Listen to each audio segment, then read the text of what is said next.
We're officially in a friendship recession. That's right, it's not just you. Everything's broken, at least in America. Making a real deep friendship is like growing a giant, mythical, magical tree. It needs the right conditions, and everything in our environment right now is all wrong. First, America is very anti-friend. You're seen as cooler, more valuable, basically a superhero the more independent that you are. You feel weird for approaching people in a setting designed for people to meet and socialize. Even with these places existing, you're lucky if those people are in the same age group as you. Or with my luck, if they're really cool, you see them one time and never again. Also, the economy has gone downhill, so people are either spending all day looking for a job or working 2 or 3 jobs. There's no budget for fun, at least if you're trying to avoid going into debt. And even if you have the funds, I feel like we just don't have the time. Our time is sucked dry from commuting, working, and being too exhausted to do anything else once those things are done. We're always in a rush to get to the next productive thing. And when we finally do have free time, it turns into a self-care day, aka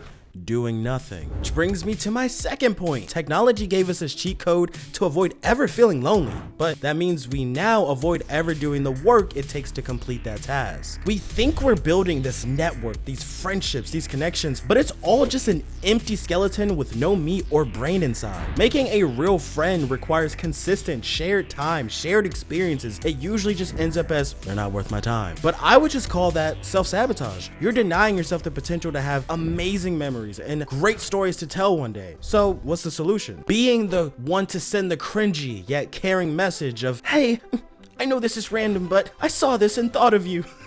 It's about choosing the phone call over the text. Sometimes you're probably thinking, don't ever call me, just text me. And that's how we got here in the first place. Even though it's scary, someone has to move things forward. And remember that every great friend you've ever had started as a stranger, and someone had to make that first weird, brave move. And that might just have to be you. Lasagna has been served. Good night, everyone.